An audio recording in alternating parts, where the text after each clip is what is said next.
16 de agosto de 1914, entre las brumas de Bruselas y los ríos de París, nació un prodigio literario que desafiaría los límites de la imaginación.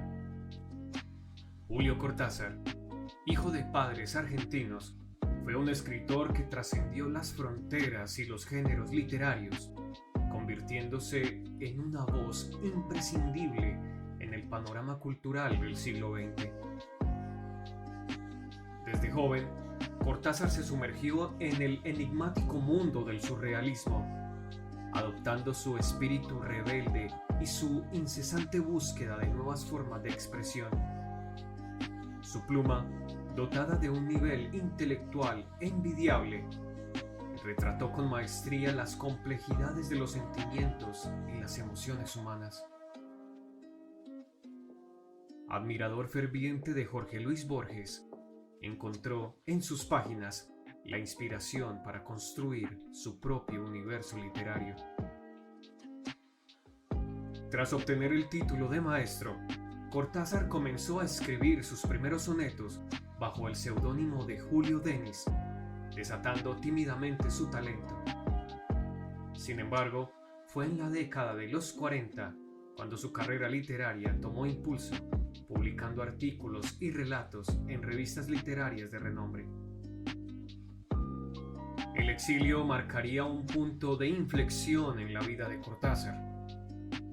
Asentado en París, la ciudad de la luz, se convirtió en un apasionado traductor y un viajero incansable.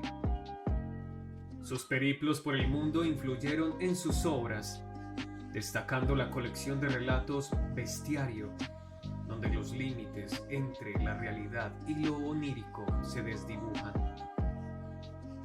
Sin embargo, fue en 1963 cuando el genio de Cortázar alcanzó su cenit con la publicación de Rayuela, esta magistral obra que redefine el concepto mismo de la novela, lo catapultó a la fama literaria. El autor rompió las estructuras convencionales, invitando a los lectores a transitar una trama no lineal, desafiando su participación activa en la creación del relato. Después de Rayuela, el escritor argentino continuó sorprendiendo con sus almanaques literarios, como La Vuelta al Día en 80 Mundos y 62, Modelo para Armar. En estas creaciones eclécticas, Cortázar mezclaba narrativa, poesía y ensayo, pintando un universo literario tan diverso como el mundo que lo inspiraba. Inquieta alma política, el autor se entregó a causas justas y apoyó a líderes visionarios como Fidel Castro, Salvador Allende y Carlos Fonseca Amador. Su compromiso se reflejó en obras como Libro de Manuel, que abrazaba la lucha por los derechos humanos y la justicia social. A lo largo de su vida, Cortázar legó al mundo una plétora de obras excepcionales, desde poemas como Pameos y Meopas, hasta relatos inolvidables como los de Octaedro y Queremos tanto a Glenda. En Los Autonautas de la Cosmopista, escrita junto a su última esposa Carol Dunlop, el autor nos regaló una joya de creatividad y complicidad. Aunque la muerte lo alcanzó en 1984, Cortázar dejó un último destello de su genio literario con Salvo el crepúsculo y Argentina, años de alambradas culturales. Su legado perdura y su voz sigue resonando en las páginas de sus obras póstumas como Imagen de John Keats y Papeles Inesperados.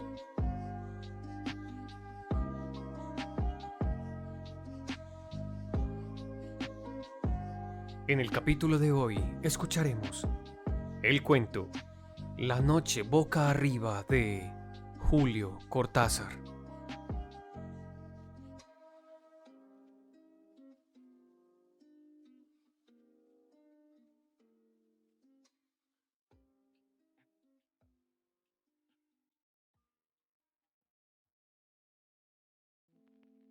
A mitad del largo zaguán del hotel, pensó que debía ser tarde y se apuró a salir a la calle y sacar la motocicleta del rincón donde el portero de al lado le permitía guardarla.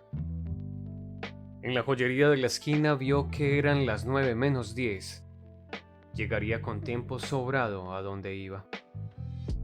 El sol se filtraba entre los altos edificios del centro y él, porque para sí mismo, para ir pensando, no tenía nombre, montó en la máquina saboreando el paseo. La moto ronroneaba entre sus piernas y un viento fresco le chicoteaba los pantalones. Dejó pasar los ministerios, el rosa, el blanco y la serie de comercios con brillantes vitrinas de la calle central. Ahora entraba en la parte más agradable del trayecto, el verdadero paseo. Una calle larga, bardeada de árboles, con poco tráfico y amplias villas que dejaban venir los jardines hasta las aceras, apenas demarcadas por setos bajos. Quizá algo distraído, pero corriendo por la derecha como correspondía, se dejó llevar por la tersura, por la leve crispación de ese día apenas empezado. Tal vez su involuntario relajamiento le impidió prevenir el accidente. Cuando vio que la mujer, parada en la esquina, se lanzaba a la calzada, a pesar de las luces verdes, ya era tarde para las soluciones fáciles. Frenó con el pie y con la mano, desviándose a la izquierda. Oyó el grito de la mujer y junto con el choque perdió la visión. Fue como dormirse de golpe.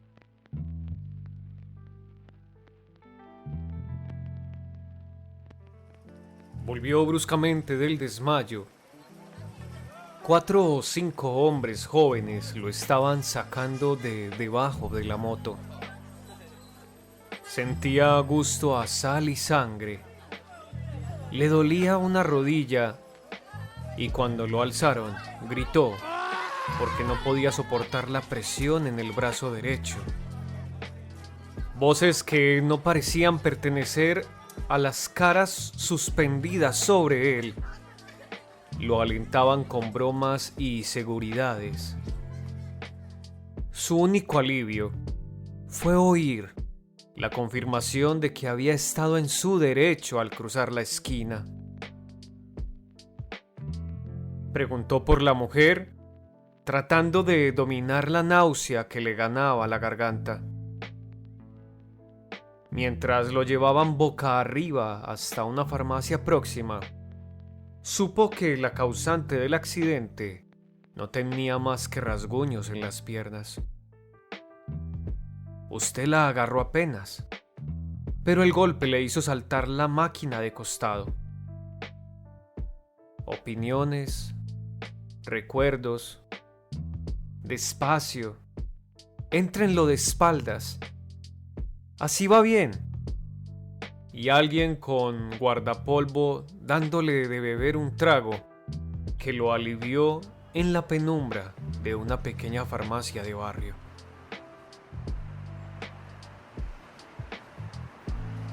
La ambulancia policial llegó a los 5 minutos y lo subieron a una camilla blanda donde pudo tenderse a gusto.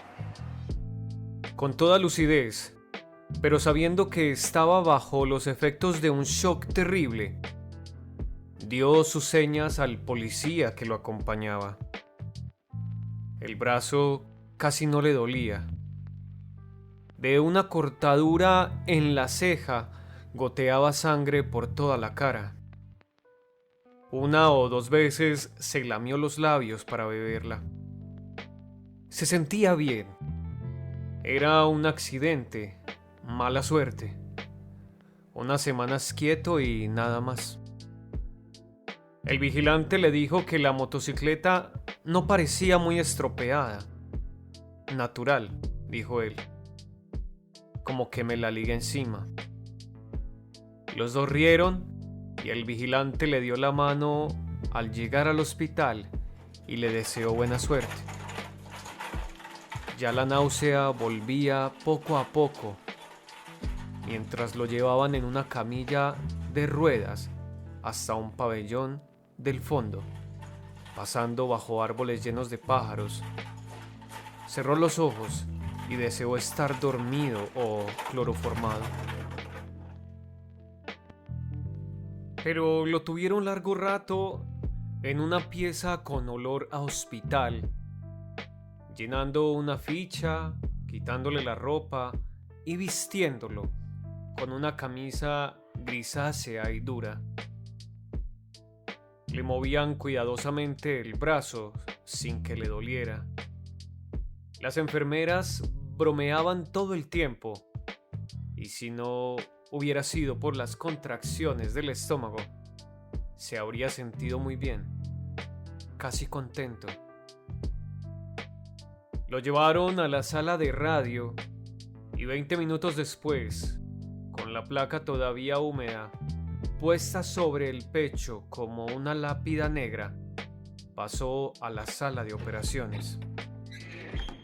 Alguien de blanco, alto y delgado, se le acercó y se puso a mirar la radiografía. Manos de mujer le acomodaban la cabeza. Sintió que lo pasaban de una camilla a otra. El hombre de blanco se le acercó otra vez, sonriendo, con algo que le brillaba en la mano derecha. Palmeó la mejilla e hizo una seña a alguien parado atrás. Como sueño, era curioso, porque estaba lleno de olores y él nunca soñaba olores. Primero, un olor a pantano, ya que a la izquierda de la calzada empezaban las marismas, los tembladerales de donde no volvía nadie. Pero el olor cesó y en cambio vino una fragancia compuesta y oscura, como la noche en que se movía huyendo de los aztecas. Y todo era tan natural. Tenía que huir de los aztecas que andaban a caza de hombre, y su única probabilidad era la de esconderse en lo más denso de la selva, cuidando de no apartarse de la estrecha calzada que solo ellos, los motecas, conocían.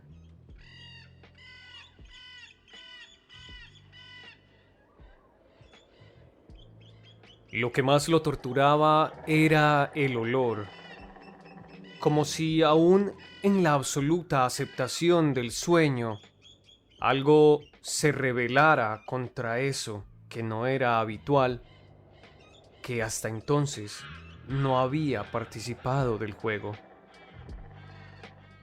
Huele a guerra, pensó, tocando instintivamente el puñal de piedra atravesado en su ceñidor de lana tejida. Un sonido inesperado lo hizo agacharse y quedar inmóvil, temblando. Tener miedo no era extraño. En sus sueños abundaba el miedo. Esperó tapado por las ramas de un arbusto y la noche sin estrellas. Muy lejos, probablemente del otro lado del gran lago, debían estar ardiendo fuegos de vivac. Un resplandor rojizo teñía esa parte del cielo. El sonido no se repitió. Había sido como una rama quebrada. Tal vez un animal que escapaba como él del olor a guerra. Se enderezó despacio, venteando. No se oía nada, pero el miedo seguía allí como el olor, ese incienso dulzón de la guerra florida. Había que seguir, llegar al corazón de la selva, evitando las ciénagas. A tientas, agachándose a cada instante para tocar el suelo más duro de la calzada, dio algunos pasos. Hubiera querido echar a correr, pero los tembladerales palpitaban a su lado. En el sendero en tinieblas buscó el rumbo. Entonces sintió una bocanada del olor que más temía y saltó desesperado hacia adelante.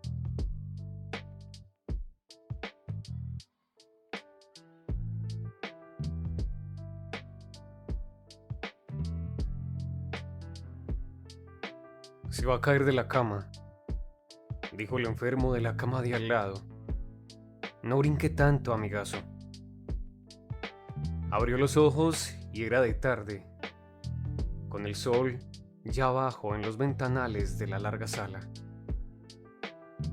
Mientras trataba de sonreír a su vecino, se despegó casi físicamente de la última visión de la pesadilla. El brazo, enyesado, colgaba de un aparato con pesas y poleas. Sintió sed, como si hubiera estado corriendo kilómetros. Pero no querían darle mucha agua, apenas para mojarse los labios y hacer un buche. La fiebre lo iba ganando despacio y hubiera podido dormirse otra vez, pero saboreaba el placer de quedarse despierto, entornados los ojos, escuchando el diálogo de los otros enfermos, respondiendo de cuando en cuando a alguna pregunta. Vio llegar un carrito blanco que pusieron al lado de su cama. Una enfermera rubia le frotó con alcohol la cara interior del muslo y le clavó una gruesa aguja conectada con un tubo que subía hasta un frasco lleno de líquido opalino. Un médico joven vino con un aparato de metal y cuero que le ajustó al brazo sano para verificar alguna cosa. Caía la noche y la fiebre lo iba arrastrando blandamente a un estado donde las cosas tenían un relieve como de gemelos de teatro. Eran reales y dulces y a la vez ligeramente repugnantes, como estar viendo una película aburrida y pensar que sin embargo en la calle es peor, y quedarse.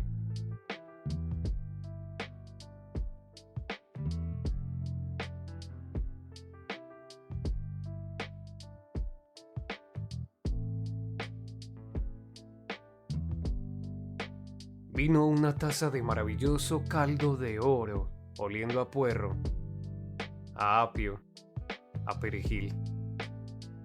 Un trocito de pan, más precioso que todo un banquete, se fue desmigajando poco a poco.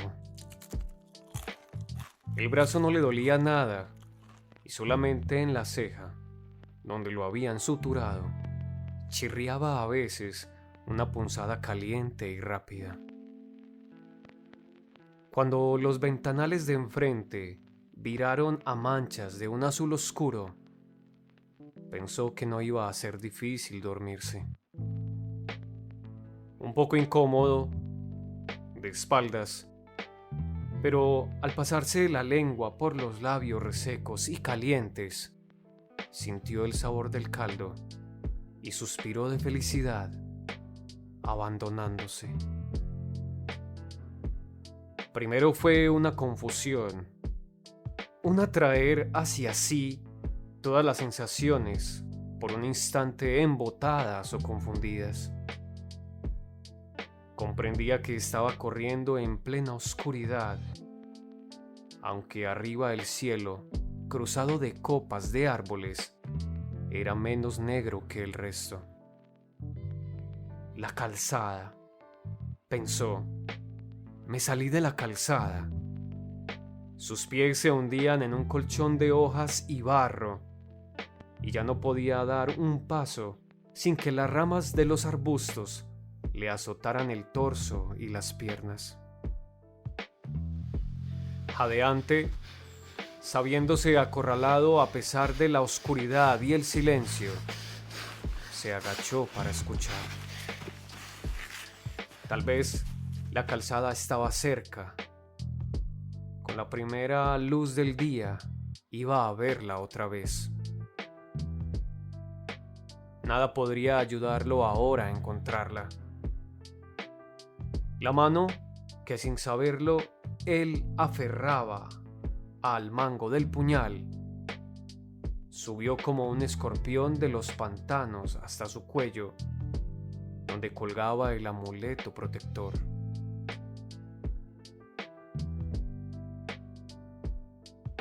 Moviendo apenas los labios, musitó la plegaria del maíz que trae las lunas felices y la súplica a la muy alta, a la dispensadora de los bienes motecas.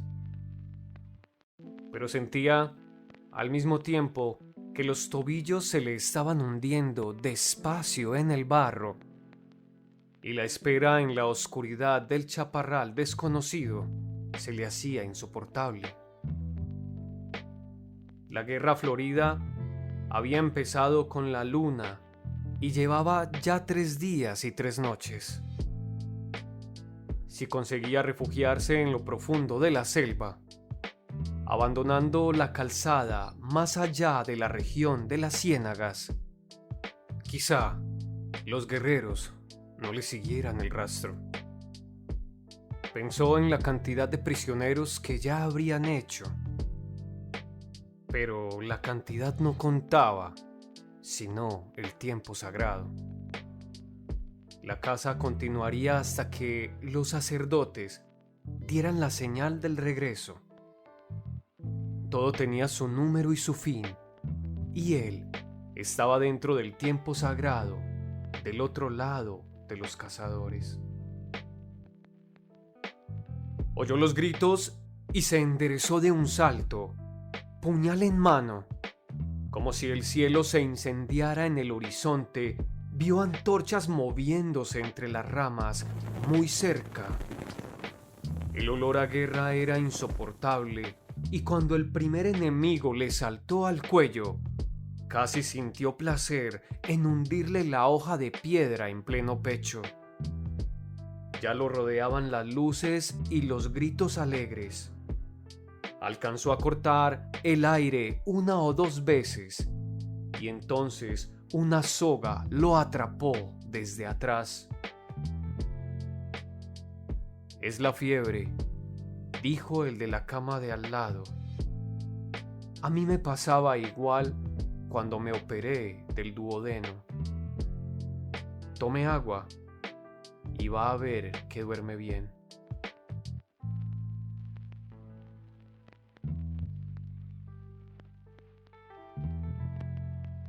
Al lado de la noche de donde volvía, la penumbra tibia de la sala le pareció deliciosa. Una lámpara violeta velaba en lo alto de la pared del fondo como un ojo protector. Se oía toser, respirar fuerte, a veces un diálogo en voz baja. Todo era grato y seguro, sin acoso, sin... Pero no quería seguir pensando en la pesadilla. Había tantas cosas en que entretenerse. Se puso a mirar el yeso del brazo, las poleas que tan cómodamente se lo sostenían en el aire. Le habían puesto una botella de agua mineral en la mesa de noche. bebió del goyote golosamente. Distinguía ahora las formas de la sala, las 30 camas, los armarios con vitrinas. Ya no debía tener tanta fiebre. Sentía fresca la cara. La ceja le dolía apenas, como un recuerdo. Se vio otra vez saliendo del hotel, sacando la moto. ¿Quién hubiera pensado que la cosa iba a acabar así? Trataba de fijar el momento del accidente y le dio rabia advertir que había ahí como un hueco, un vacío que no alcanzaba a rellenar. Entre el choque y el momento en que lo habían levantado del suelo, un desmayo o lo que fuera no le dejaba ver nada. Y al mismo tiempo tenía la sensación de que ese hueco, esa nada, había durado una eternidad. No, ni siquiera tiempo. Más bien, como si en ese hueco él hubiera pasado a través de algo o recorrido distancias inmensas.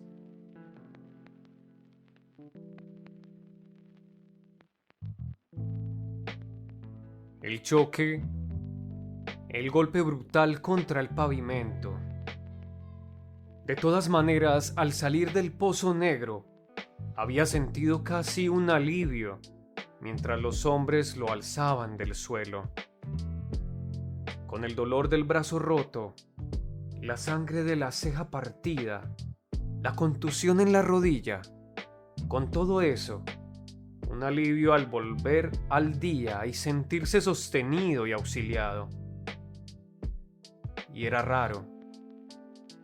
Le preguntaría alguna vez al médico de la oficina.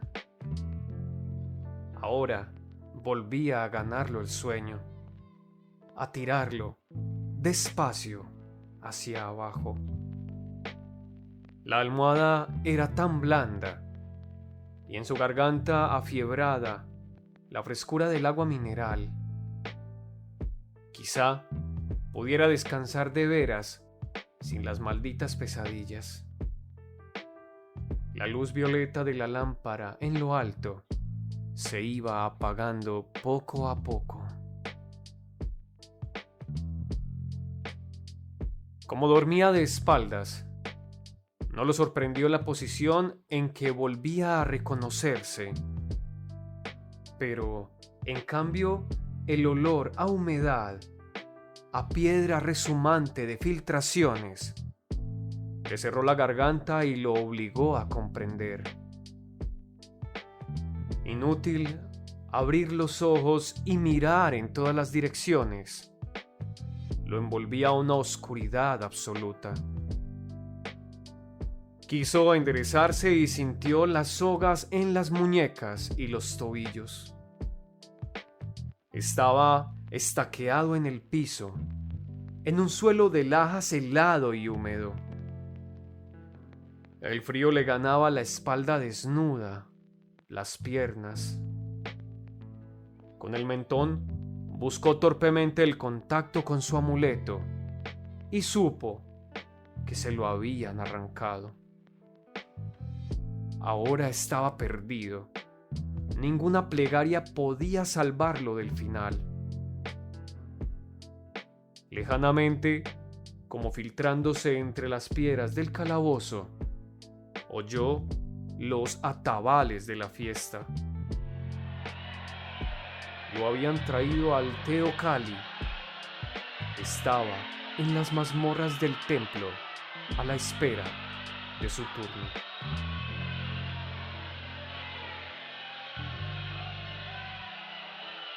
Oyó gritar, un grito ronco que rebotaba en las paredes. Otro grito acabando en un quejido. Era él que gritaba en las tinieblas. Gritaba porque estaba vivo. Todo su cuerpo se defendía con el grito de lo que iba a venir, del final inevitable. Pensó en sus compañeros que llenarían otras mazmorras y en los que ascendían ya los peldaños del sacrificio. Gritó de nuevo, sofocadamente. Casi no podía abrir la boca. Tenía las mandíbulas agarrotadas y a la vez como si fueran de goma y se abrieran lentamente con un esfuerzo interminable. El chirriar de los cerrojos lo sacudió como un látigo. Convulso, retorciéndose, luchó por zafarse de las cuerdas que se le hundían en la carne. Su brazo derecho, el más fuerte, tiraba hasta que el dolor se hizo intolerable y hubo que ceder. Vio abrirse la doble puerta y el olor de las antorchas le llegó antes que la luz. Apenas ceñidos con el taparrabos de la ceremonia, los acólitos de los sacerdotes se le acercaron mirándolo con desprecio. Las luces se reflejaban en los torsos sudados, en el pelo negro lleno de plumas. Se dieron las sogas y en su lugar lo aferraron manos calientes, duras como el bronce. Se sintió alzado, siempre boca arriba, tironeado por los 4 acólitos que lo llevaban por el pasadizo.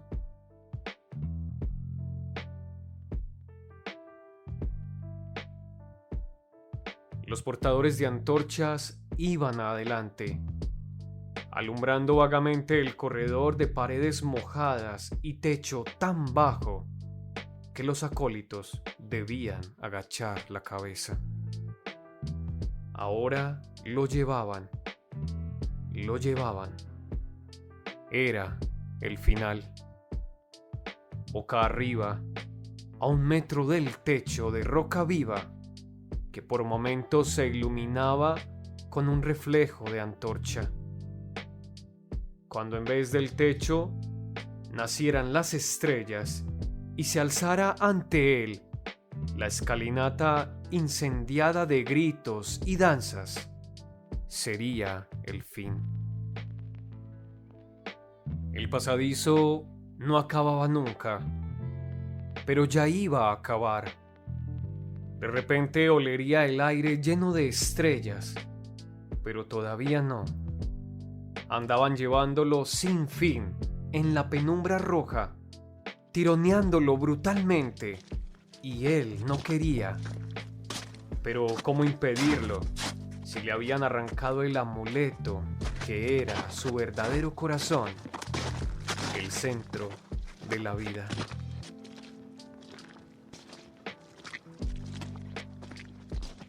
Salió de un brinco a la noche del hospital, al alto cielo raso dulce, a la sombra blanda que lo rodeaba. Pensó que debía haber gritado, pero sus vecinos dormían callados. En la mesa de noche, la botella de agua tenía algo de burbuja, de imagen traslúcida contra la sombra azulada de los ventanales. Jadeó buscando el alivio de los pulmones, el olvido de esas imágenes que seguían pegadas a sus párpados. Cada vez que cerraba los ojos las veía formarse instantáneamente y se enderezaba aterrado, pero gozando a la vez del saber que ahora estaba despierto, que la vigilia lo protegía, que pronto iba a amanecer con el buen sueño profundo que se tiene a esa hora, sin imágenes, sin nada. Le costaba mantener los ojos abiertos. La modorra era más fuerte que él. Hizo un último esfuerzo. Con la mano sana esbozó un gesto hacia la botella de agua. No llegó a tomarla. Sus dedos se cerraron en un vacío otra vez negro, y el pasadizo seguía interminable, roca tras roca, con súbitas fulguraciones rojizas, y él, boca arriba, gimió apagadamente porque el techo iba a acabarse.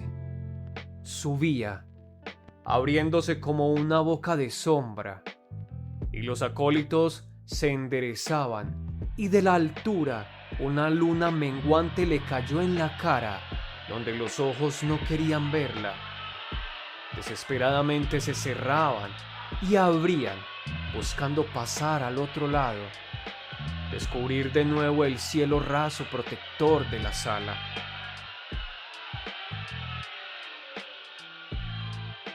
Y cada vez que se abrían era la noche y la luna, mientras lo subían por la escalinata, ahora con la cabeza colgando hacia abajo, y en lo alto estaban las hogueras, las rojas columnas de rojo perfumado, y de golpe vio la piedra roja, brillante de sangre que chorreaba, y el vaivén de los pies del sacrificado que arrastraban para tirarlo rodando por las escalinatas del norte.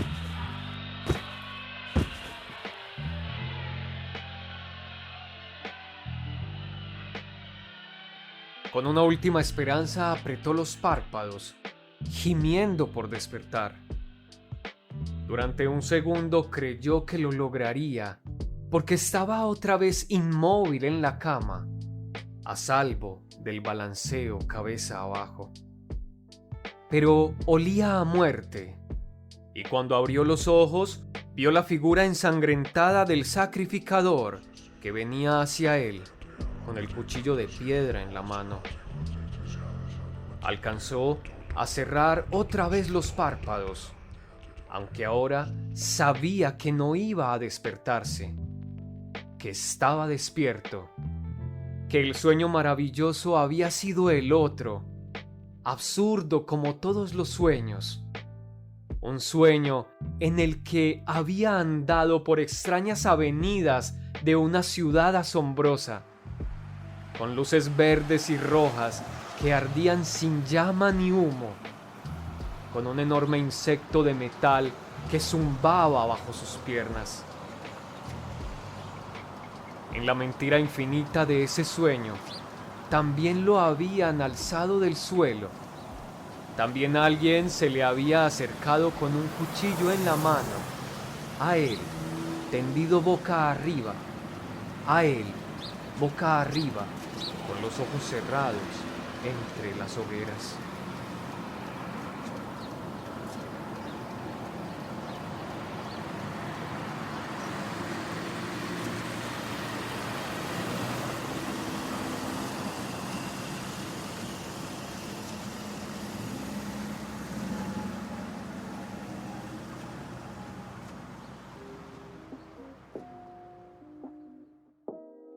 Es hora de cerrar los ojos y volver a la realidad. Pero cuidado, no sea que al apagar la lámpara te encuentres en medio de un sueño ancestral, donde los aztecas y motecas se mezclan y te persiguen en una danza misteriosa. La noche boca arriba nos llevó por caminos oscuros y sorprendentes, donde esa frontera entre lo real y lo onírico se desdibujó completamente. Julio Cortázar nos ha sumergido en un mundo de emociones y misterios. Y la moto aún ronronea, los atabales resuenan y los corazones aún laten al ritmo del sacrificio. ¿Qué es sueño y qué es vigilia? ¿Acaso todo es parte de un mismo cuento tejido con hilos de realidad y fantasía? Esta noche, al mirar las estrellas, reflexiona sobre la dualidad de la vida y la muerte, mientras te aferras a tu amuleto protector y evitas las ciénagas de tus propios pensamientos. ¿Quién sabe si, en algún lugar entre el pasado y el presente, tú también estás corriendo por las calles de la antigua Tenochtitlán? Espero que hayas disfrutado este viaje literario y que cada historia que compartimos en Cuentos para Todos te inspire a explorar los recovecos más profundos de tu imaginación. Hasta la próxima, queridos oyentes, porque en cada página, en cada palabra, siempre habrá algo nuevo que descubrir. Nos vemos en el próximo capítulo. Sueña en grande y sigue leyendo.